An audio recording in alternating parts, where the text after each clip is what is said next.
Jeremy Xido, the filmmaker of Death Metal Angola. Come on down, Jeremy, and say hello.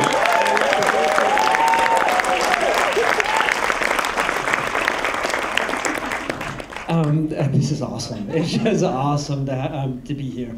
I actually don't have very much that I want to say before we start. I just let you watch the movie, but I do want to say one thing. There is a crew of people in Angola right now that are thrilled that you're here, and I was wondering if maybe you guys could do me a favor. And we'll just give them a little shout out, but in proper style. If everybody can give me the horns, I'm going to step back and I'll send it to them and let them know that the film is rolling. You guys are awesome. Thank you so much. Enjoy. Talk to you afterwards.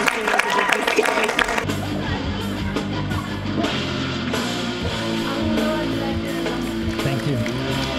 Thank you, thank you, thank you, thank you.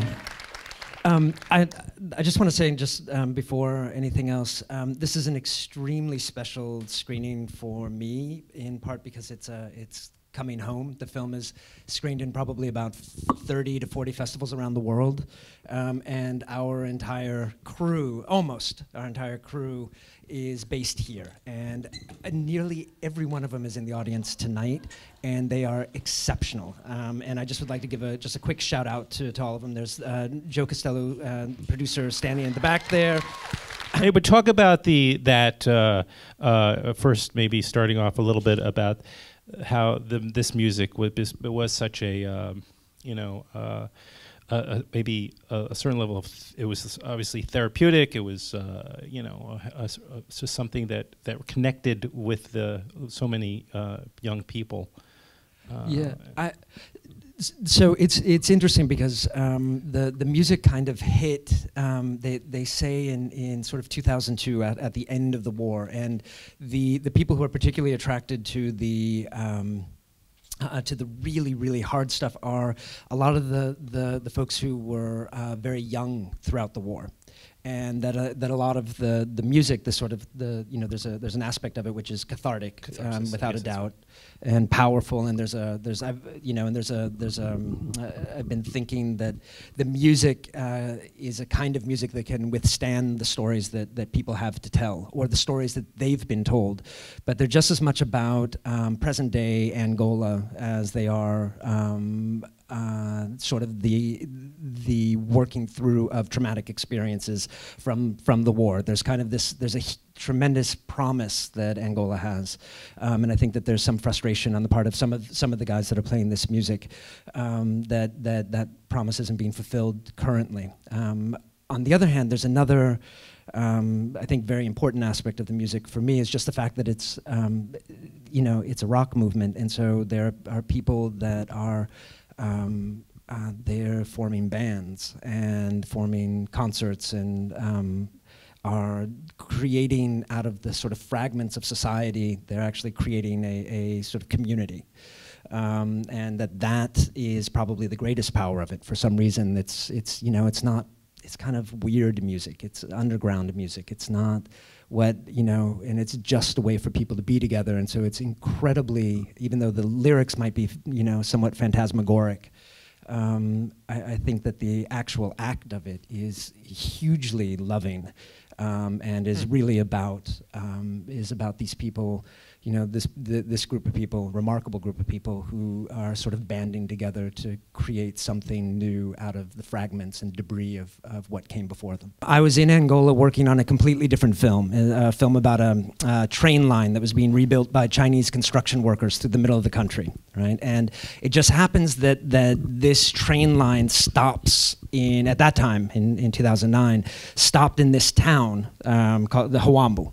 Right, and I just wanted a cup of coffee really, really badly, and apparently in Huambo there's only one cafe in the entire town that serves a decent cup of coffee. It's called the Imperial, and so I went there, and it's full of like expats and military guys, demining experts, and Lebanese business people, and you can get little pastries and little coffee. And so I sat down with my pastry and coffee, and I was like drinking the coffee, and there was some guy who like started waving at me, and it was like this blue button-down shirt and like very conservative, little dreadlocks, and he was like, And I was, I looked around, and I was like, and so I went over to him, and I was like, hey, and he's like, hey. He was just like, what are you doing here? I was like, oh, I'm working on this film about, about Chinese construction workers and this and that, blah, blah, blah. I was, oh, that's really cool, that's really cool. Well, what do you do? So I'm a musician. Oh, awesome, what do you play? Death metal. And I was like, I'm sorry. He's like, death metal. I was like, you've got to be kidding me. Can you play for me? And he's like, oh, yeah, absolutely. I just got to talk to my friend. His cousin has an amplifier, and I'm going to, meet me tonight at the orphanage, right? And he gave me the address and his telephone number, and I assumed it was a club. And so I got all of my Chinese construction worker friends who I'd been hanging out with. I was like, hey, you want to go see this concert at the orphanage? It's tonight at so-and-so time, and it's definitely going to be really cool. And we're like, yeah. So we pull up in this SUV to Okatiuka in the middle of the night on a night where the generator just happened to be out. And so there was Wilker siphoning electricity from his neighbor with some big cord and to plug in his amplifier, and he didn't have enough, he didn't have a microphone. So he proceeded to play, and there were no lights, and so we lit it with the SUV, which is kind of what we did with the sort of the opening sequence. And he proceeded to play an absolutely harrowing, beautiful, mesmerizing concert. And there were shadows of little children running everywhere, and I had no idea what was going on.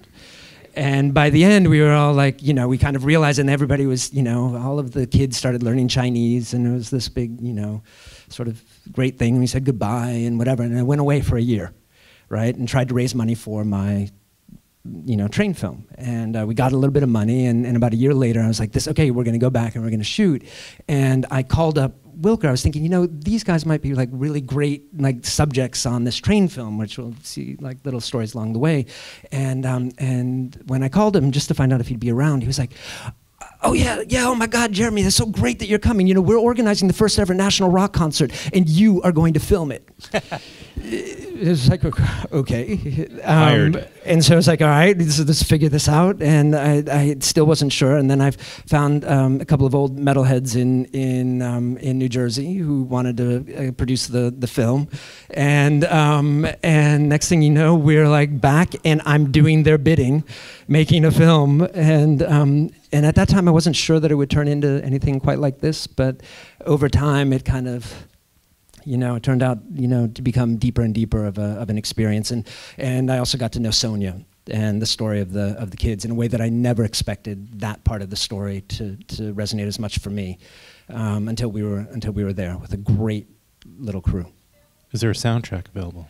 So, there are several answers to the question. There is a beautiful soundtrack by Christian Fredrickson that you can speak with Christian about. It's quite haunting and gorgeous soundtrack. And we don't yet have a soundtrack for the metal music, but the guys in Angola have started their first label. Metal label called Cube Records, and they are going to be coming out shortly with a compilation CD. And one of the first songs that came out in that compilation was just featured on Loudwire, if any of you know it. The biggest metal magazine, online metal magazine in the universe.